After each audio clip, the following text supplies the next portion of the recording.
할렐루야. 우리 전호자고 계시는 분들과 사랑과 교제 인사 나눕니다. 주님의 이름으로 사랑합니다. 주님의 이름으로 축복합니다. 할렐루야. 우리 읽으신 말씀 가지고요. 세상은 뜻대로 되지 않지만 여전히 하나님께서 통치하신다. 다시 한번요. 세상은 뜻대로 되지 않지만 여전히 하나님이 통치하신다. 할렐루야. 이 제목으로 하나님 말씀 보겠습니다. 자, 지난주 말씀 잠깐 보시죠. 지난주에 6절 이하 말씀 우리가 계속 봤는데요. 바울이 보니까 자기 조상들을 보니까 같은 혈통이라도 한 민족을 형성하는 건 아니었다는 거죠. 또 장남이라도 가문의 대를 잇는 것이 아니더라는 거예요.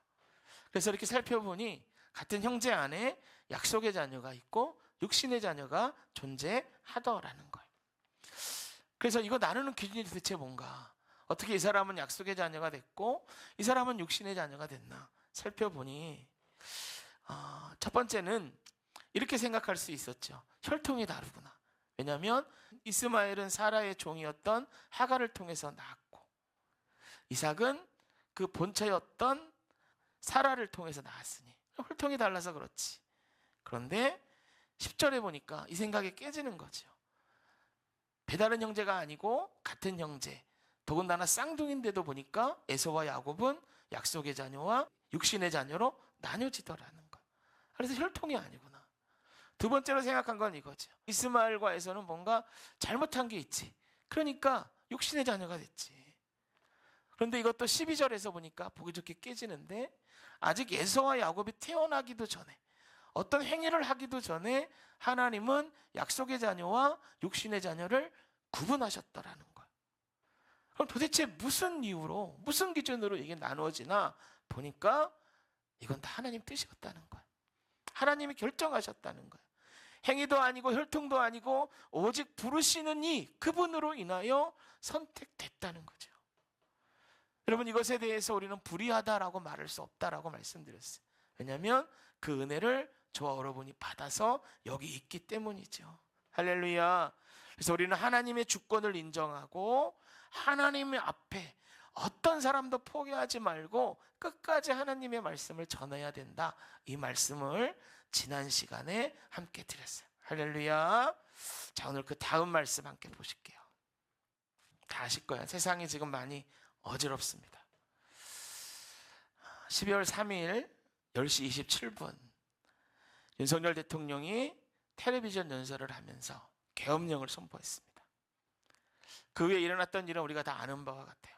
금융시장이 불안해지고 국내외 투자자들이 다 한국을 이탈하기 시작했고 환율은 높아지고 탄핵 시도가 계속되면서 전국은 마비됐는데 어제 탄핵이 가결되면서 대통령의 직무가 정지됐어요. 이제 탄핵 결정은 헌재로 넘어가게 됐습니다. 이런 가운데 12월 10일 어떤 일이 있었나? 사상 초유의 야당이 감액을 요구한 그 요구안만이 수용된 내년도 예산이 통과됐어요. 그래서 국가에서 마약을 수사할 예산이 0원입니다. 0원입니다. 국민들의 처우를 개선할 돈도 0원입니다. 원전, 미래에너지, 청년들을 위한 금액, 아이 돌봄 금액 다 0원이 됐습니다. 그리고 국회의원 연봉은 1억이 넘게 올랐어요. 내년에 우리나라 살림이 어떻게 될지 많은 사람들이 걱정하고 있어요. 이것을 보고 어떤 사람은 민주당이 반국가적인 폐악질을 벌였다. 이렇게 얘기하는 사람도 있어요. 또 어떤 사람은 당장이라도 헌재에서 결정을 내려서 대통령을 파면해야 된다. 탄핵해야 된다. 그렇게 말하기도 합니다. 광화문, 여의도, 국회 주변 찬반으로 나뉜 시위대가 격렬한 시위를 펼치고 있고 시위하고 또 시위하고 우리나라가 어렵습니다. 여러분, 트럼프가 당선이 되고 우크라이나는 전쟁을 하고 있고 거기에 북한 병사들이 파병되고 중국 간첩들이 들어와서 미국 그 항공모함과 우리나라 국정원을 사진 찍고 이런 그리고 민주노총의 간부, 핵심 간부 중에 한 명이 간첩으로 밝혀져서 15년형을 받았고 이게 다 오래 있었던 일입니다. 국가 안보와의 위기 상황이 지금 계속되고 있는데 우리나라가 어디로 흘러갈지 어떤 모양으로 이 난국이 해결될지 아무도 모르게 됐습니다. 어둠이 되고 짙어지고만 있는 것 같아요. 과연 여러분, 한강의 기적을 만들어냈던 대한민국에 이제 잔치가 끝난 건가? 우리나라 대표적인 기업이었던 삼성은 10만 전자라고 불렀습니다. 주가가 하나에 10만 원이 넘는다는 거예요. 그런데 4만 전자가 됐어요. 삼성의 주가가 바닥을 치고 있어요. 이건 한 기업의 문제가 아니에요, 여러분. 2007년 우리나라는 세계 11위의 경제 대국이었습니다. 24년 현재 우리나라가 몇인지 아세요? 14위로 떨어졌어요. 제가 2007년을 말씀드리는 건 그해 세계의 경제를 전망하는 최고의 두뇌 집단 전문가들이 모인 골드만삭스라는 곳이 있어요. 거기에서 세계 전망 보고서를 그때 내면서 우리나라에 대해서 이렇게 얘기했어요. 2025년 되면 한국은 세계 9위의 경제 대국이 된다. 그리고 한국은 그때쯤 통일될 건데 통일 대한민국을 남한이 이끌면서 세계적으로 영향력을 이끄는 나라가 될 거다. 2007년에 골드만삭스에서 우리나라를 예상한 게 이런 예보입니다. 그런데 여러분, 2024년 지나고 25년 되는 지금 어떻게 됐습니까? 11위에서 14위로 떨어졌어요. 통일되고 남한이 북한을 이끌 거다라고 했는데 북한은 여러분 다 아시는 대로 우크라이나 러시아 전쟁에 병력을 파견하는, 그래서 국제의 그런 질서들을 다 어그러뜨리는 그런 일까지 하고 있습니다. 여러분, 우리나라에 큰 그 영향을 끼치는 게 누가 말해도 삼성이에요. 삼성의 추락은 끝을 지금 보이지 않고 있어요. 끝을 모르겠. 문화 강국, 치안 강국, 이것은 여러분 다 경제가 뒷받침돼야 돼요. 다시 말씀드리지만 내년도 마약 주사비가 0원입니다. 어느 것도 안심할 수 없어요. 짙어지는 어둠에 비관적인 전망만 가득한 24년도 말입니다. 여러분, 진짜 한국의 잔치는 끝난 건가? 더 이상 이 나라에 희망이 없는 건가? 제가 성경을 보면서 결론부터 내고 시작하면 여러분, 오늘의 말씀의 제목이에요. 오늘의 말씀의 제목 우리가 한번 봅시다. 주보 보세요. 제목 한번 크게 읽어보세요. 시작. 세상은 뜻대로 되지 않지만 여전히 하나님이 통치하신다. 할렐루야. 우리 한 번 더 크게 읽어봅시다. 세상은 뜻대로 되지 않지만 여전히 하나님이 통치하신다. 할렐루야. 여러분, 오늘 말씀을 보세요. 17절에 누가 나옵니까? 바로왕 나오죠. 바로왕. 17절 성경이 바로에게 이르시되, 출애굽기에 나오는 그 바로왕이에요. 모세와 바로왕의 이야기 다 알죠. 모세는 하나님의 명령으로 바로왕을 찾아갔어요. 그런데 어떻게 됐습니까? 바로가 모세의 말을 듣고 순순히 백성을 놓아주었나요? 그렇지 않았어요. 모세가 전하는 말을 전혀 듣지 않았고요. 모세와 아론이 애굽 왕에게 가서 백성을 놓아달라고 하니까 바로는 바로 이스라엘 백성들에게 더 큰 노역을 선사했어요.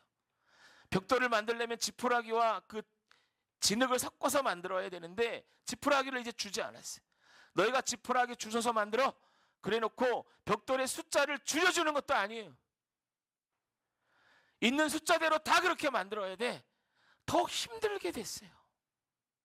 그러면서 이렇게 얘기합니다. 니네가 게을러서 하나님께 제사 드리러 간다. 이렇게 말해. 그러니까 너희를 더 어렵게 할 거야. 더 고통을 줄 거야. 이렇게 말합니다. 이스라엘 백성은 더 심한 노역에 시달리게 됐습니다. 모세와 아론이 이 일이 있기 바로 직전에 이스라엘 백성들을 만나죠. 그러면서 말했어요. 하나님이 우리의 부르짖음을 들었고 하나님이 이제 구원하실 겁니다. 그랬더니 이스라엘 백성들이 너무 좋아하면서 드디어 때가 왔군요. 그러면서 고개 숙여 하나님을 경배했어요. 그런데 해방될 것 같은 그 이스라엘이 어떻게 됐습니까? 더 고통스럽고 더 큰 노역이 기다리더라는 거예요. 그래서 희망에 가득 찼던 이스라엘 민족이 이제 모세와 아론을 원망합니다. 여러분, 이런 가운데 어떤 희망이 보입니까? 실망만 더 할 뿐이죠. 그러나 기억하십시오. 하나님은 일하십니다. 계속 일하십니다. 하나님께서 모세와 아론을 바로에게 다시 보냅니다. 바로 앞에 보내서 지팡이가 뱀이 되는 이적을 보여줘요. 바로에게 하나님의 능력을 보여준 거예요. 그 이적을 보고 하나님의 능력을 깨닫고 바로가 이스라엘 백성을 내보냈습니까? 그렇지 않았어요. 출애굽기에 보면 바로가 이스라엘 백성을 내보내지 않았다라고 기록합니다. 그래서 어떻게 합니까? 나일강을 피로 만듭니다. 그러니까 바로가 하나님 말씀 들었나요? 안 들었어요. 나일강에서 개구리가 올라왔어요. 한두 마리가 아니에요, 여러분. 막 방에도 솥에도 거리에도 그들이 쓰는 모든 가구에도 개구리가요 마치 쓰나미처럼 막 올라와서 이집트인들이 생활조차 할 수 없게 되었어요. 그런데 바로가 하나님 말씀 들었습니까? 안 들었습니다. 그러자 이가 창궐합니다. 이가 물어서 간지러워 견딜 수가 없어. 바로가 하나님의 말씀 들었습니까? 안 들었습니다.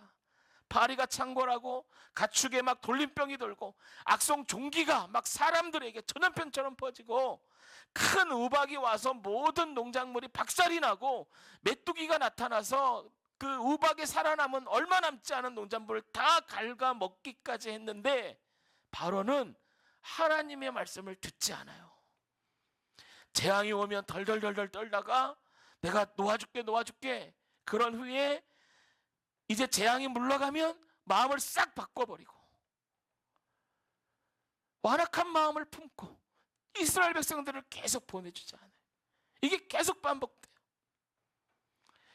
암흑이 3일 동안이나 있었습니다.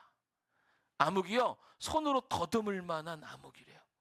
그러니까 여러분 극장에서 잠깐 안 보여 이게 아니고 아무리 눈을 뜨고 오랫동안 암흑에 적용하려고 해도 3일 앞에 3일조차 보이지 않는 해가 완전히 빛을 잃어버리는 그런 암흑이 3일 동안이나 이집트를 덮쳤어요.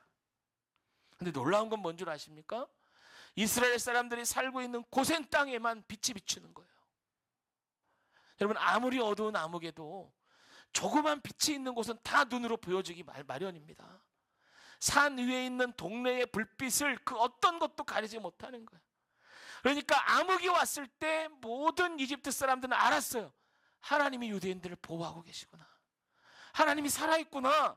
그거 알았단 말이에요. 여론이 역전되기 시작하는 거예요. 그래서 바로가 하나님의 말씀을 들었습니까?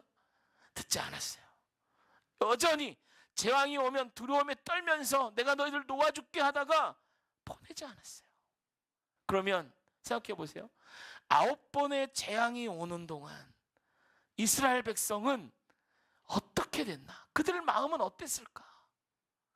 기대하지 않았겠어요? 나일강에 피로 되고 개구리 이가 막 창궐하고 악동 종기가 들고 그러면서 야 드디어 바로가 우리를 놓아준대. 그러면서 기대했을 거라고요. 하나님이 우리를 놓아주는구나. 하나님께서 우리를 해방시켜 주는구나. 기대했을 거라고. 그런데 재앙이 9번이 계속될 동안 그들은 여전히 노예이고 그들은 여전히 노역에 시달리고 있는 거예요.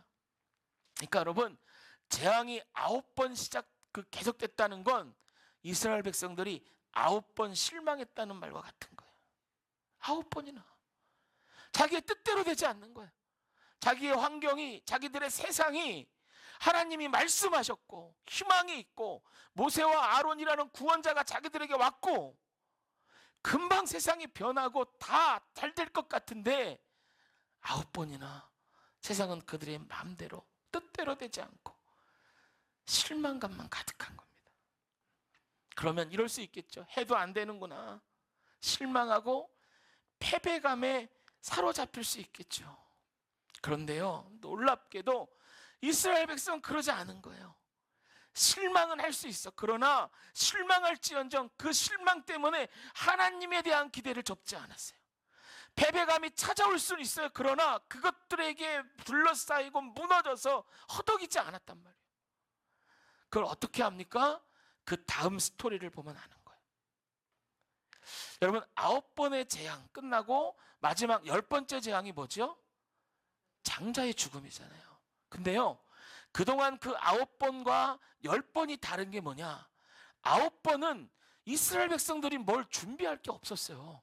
그냥 재앙이 왔으면 숨어 있다가 아니면 어디 있다가 나오면 끝이었단 말이에요. 그런데 10번째는 달라요. 이스라엘 백성이 할 일이 있어요. 이스라엘 백성이. 그럼 뭐냐? 유월절을 지키는 거예요. 이건 첫 번째 이스라엘의 유월절입니다. 첫 번째라는 말의 뜻은 이런 거죠. 그동안 아무도 해보지 못한 일을 그들이 해야 된다는 거예요. 유월절을 지키는 일 쉽지 않아요. 처음 하는 일 뭐든지 다 어색할 수 있어요. 어떻게 지키는가? 먼저 장자의 죽음이 예정된 그달 열흘, 그때까지 이스라엘 각자 개개인이요, 어린 양을 그 가족의 수대로 잡아야 돼요. 이 어린 양은 아무거나 안 돼요. 흠 없는 거야 되고요, 1년 된 수컷이어야 돼요. 또 양을 잡을 때 마음대로 잡지도 못해요. 열 나흘, 그러니까 14일까지 간직했다가 그거를 잡아야 돼요. 그러니까 마음대로 사올 수도 없는 거예요. 잡아야 돼요. 잡을 때는요, 아무 때나 못 잡아요. 해질 때 이스라엘 회중들 앞에서 잡아야 돼요. 그럼 양 잡으면 끝인가? 그렇지 않아요.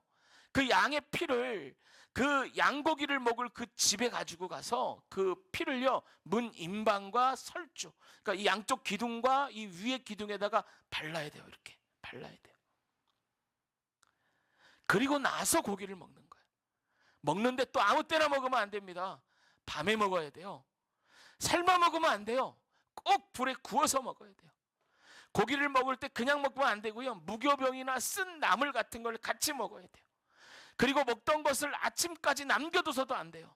밤새도록 먹었는데 잡은 고기의 양이 많아서 남겼다 그러면 아침이 오기 전에 그걸 태워 없앴어야 됐어요.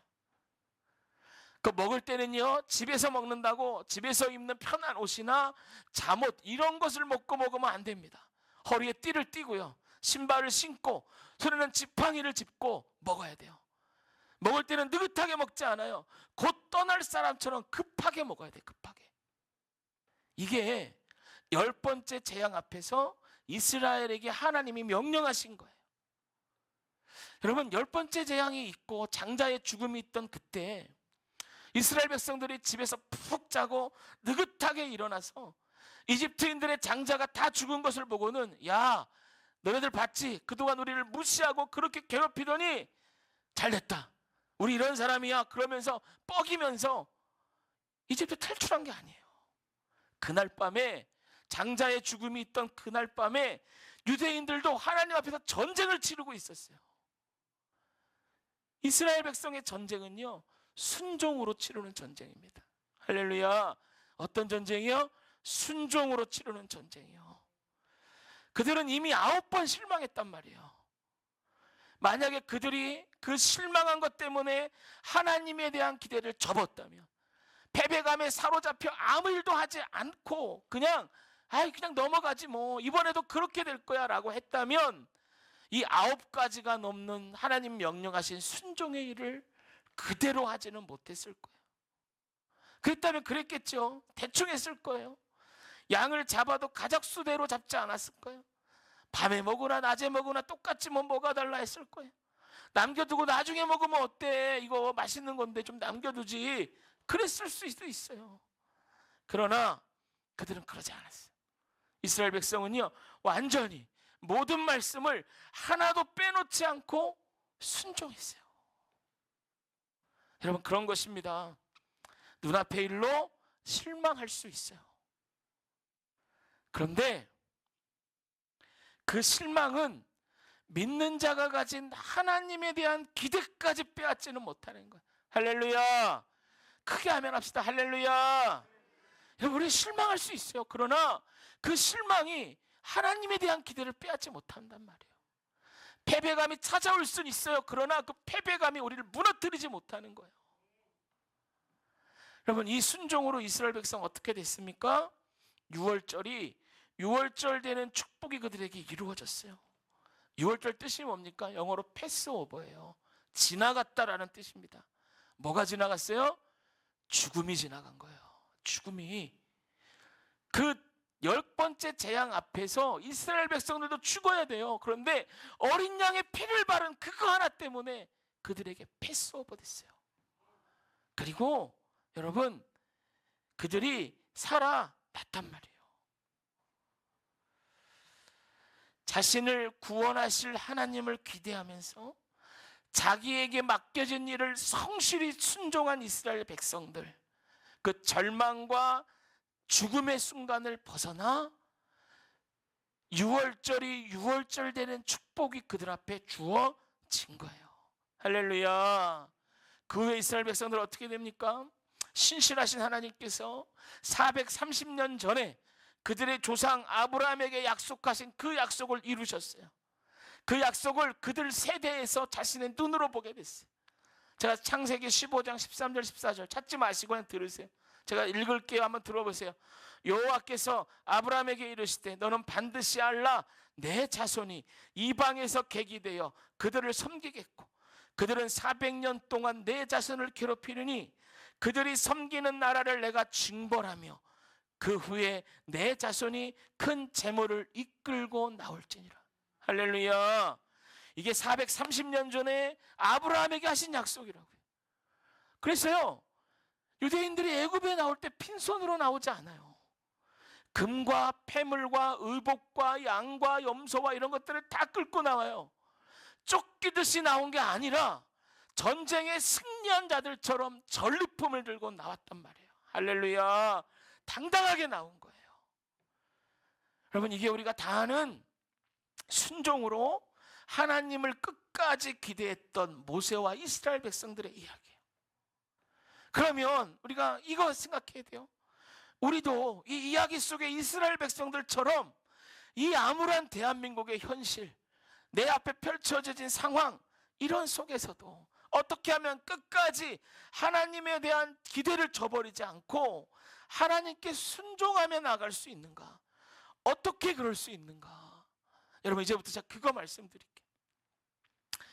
이 이야기 속의 영적인 비밀.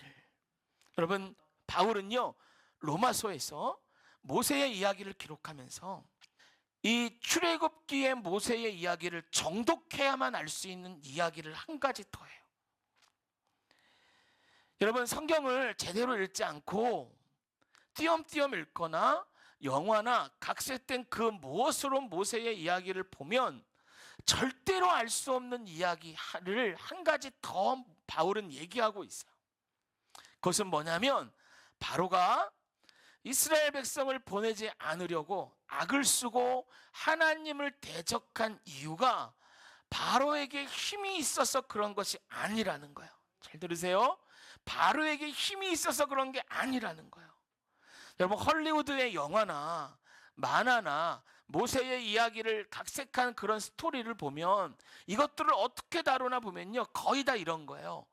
바로와 하나님이 대척점에 있고요, 바로가 하나님과 싸우는 형식으로 이야기를 진행시켜요. 그래서 이것들만 보면 어떤 잘못된 생각을 갖게 되냐면 감히 사람이 하나님을 대적할 수 있구나. 그리고 어떤 그 영화는요, 모세가 하기 싫은데 하나님이 억지로 시켜서 그 10가지 재앙을 애굽에 내리는 사람으로 그리는 그런 영화도 있어요. 근데 이건 다 성경 이야기를 왜곡하고 잘못된 것들을 심어주는 거예요. 정말 성경의 이야기는 뭐냐? 분명히 성경에 나와 있는 건 뭐냐면 바로의 마음을 강팍하게 하신 이가 누구냐? 하나님이라는 거예요. 그럼 이걸 아셔야 돼요. 하나님이라는 거예요. 그래서요, 10가지 재앙이 시작되는 7장 3절 출애굽기 이렇게 말해요. 내가 바로의 마음을 완악하게 하고 내 표징과 내 이적을 애굽 땅에 많이 행할 것이나, 이렇게 말해요. 여러분, 분명히 하나님이 이 10가지 재앙을 시작하는 초반에 뭐라고 말씀하시나? 내가 바로의 마음을 완악하게 하겠다라고 말씀하셨어요. 바로는요, 여러분, 천성이 교만하고 악한 왕이었단 말이에요. 그래서 그 왕의 성품 그대로 하나님께서는 그 마음을 완악하게 하셨어요. 그래서 출애굽기 10가지 재앙이 출애굽기 7장부터 13절까지 나오거든요. 바로의 마음이 완악하게 되었다, 이 말이 이 7장부터 13절까지 13번이 나오고요. 그 말을 기록할 때마다 10번이나 뭐라고 되어 있냐면 여호와의 말대로 되었다. 할렐루야. 여호와께서 바로의 마음을 완악하게 하셨도다. 할렐루야. 10번이나 같이 기록되어져 있어요. 그리고 출애굽기 7장 5절 이렇게 말합니다. 내가 내 손을 애굽 위에 펴서 이스라엘 자손을 그 땅에서 인도하여 낼 때에야 애굽 사람이 나를 여호와인 줄 알리라. 여러분, 이 말을 그대로 인용한 게 로마서 9장 17절에 한번 보세요. 로마서 9장 17절 보세요. 자, 17절 18절 읽습니다. 자, 시작. 성경이 바로에게 이르시되 내가 이 일을 위하여 너를 세웠나니 곧 내 말미암아 내 능력을 보이고 내 이름이 온 땅에 전파되려 함이니라 하셨으니, 그런즉 하나님께서 하시고자 하시는 자를 긍휼히 여기시고 하시고자 하시는 자를 완악하게 하시느니라. 할렐루야. 여러분 잘 보세요. 이게 뭘 얘기하나? 여러분 이걸 얘기하는 거예요. 악이 막 차고 넘쳐. 세상 어디를 봐도 악이 승리하는 것 같아. 시편에 이런 말씀이 있거든요. 악이 얼마나 성행하나 이런 걸 보니까 마치 여름에 큰 나무를 보면 이파리가 가득하잖아요. 그 이파리를 누가 셀 수 있어요? 셀 수 없을 정도로 이파리가 막 창궐한 그런 것처럼 악이 무성하더라는 거예요. 그렇게 악이 막 세상을 덮고 있더라는 거예요. 그러나 여러분, 그럴지라도 역사를 주관하시고 이끄시는 이는 우리 하나님이세요. 할렐루야. 그래서 하나님이 악한 자를 통하여서도 결국 어떤 일을 이루시는가? 로마서 말씀, 당신의 능력을 보이시고, 할렐루야, 당신의 이름을 온 땅에 전파하게 하시는 거야. 할렐루야. 그래서 여러분, 우리는 이 세상 가운데 당당하게 외치는 겁니다. 세상은 내 뜻대로 되지 않고 나의 마음대로 되지 않을 수 있지만, 그러나 여전히 지금도 하나님은 통치하십니다. 할렐루야. 여러분, 이 믿음이 우리에게 있어야 돼요. 지금 이 시점에 2024년도 12월 셋째 주일 바로 이때에 우리 믿는 자들에게 필요한 게 이 믿음이에요. 세상은 내 마음대로 안 돼. 어디를 봐도 어둠뿐이고 이 나라가 어떻게 될지 풍전등하고 정말 어둠뿐인 것 같아. 그러나 그럼에도 불구하고 하나님이 통치하십니다. 할렐루야. 이게 우리의 믿음이에요. 이게 우리가 붙잡아야 될 일이에요. 이 믿음이 있으면요, 이스라엘 백성처럼 9번을 실망해도 10번째에 가서 말씀대로 순종할 수 있는 거예요. 이 믿음이 있으면 9번을 실망해도 10번째에는 하나님의 구원을 보는 거예요. 할렐루야.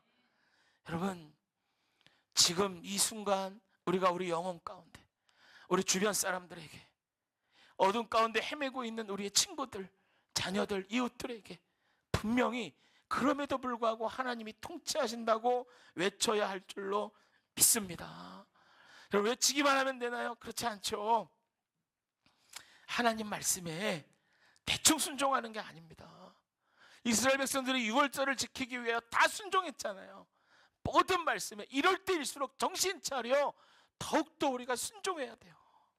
그럴 때 우리에게도 이스라엘 백성이 누렸던 유월절이 유월절 되는 축복이 우리에게도 올 줄로 믿습니다. 하나님이 우리에게도 우리 세대에 승리를 보게 하시는, 하나님의 뜻이 이루어지고 그 이름이 열방 가운데 선포되어지는 그 일을 우리 세대에 보게 하여 주실 줄로 믿습니다. 할렐루야. 우리 마지막으로 오늘 말씀의 제목, 여러분 이 다 스크린 보시고 말씀의 제목, 우리가 세상 사람들과 우리 영혼에 한번 선포하고 모든 설교를 마치도록 하겠습니다. 자, 시작. 세상은 뜻대로 되지 않지만 여전히 하나님께서 통치하신다. 한 번 더. 세상은 뜻대로 되지 않지만 여전히 하나님께서 통치하신다. 할렐루야. 우리 믿음으로 두 손 들고 아멘 합시다. 할렐루야. 아멘. 기도합니다. 하나님, 우리나라가 풍전등화에 있습니다. 어디를 봐도 이 땅이 어떻게 될지 두려움만 앞설 뿐입니다.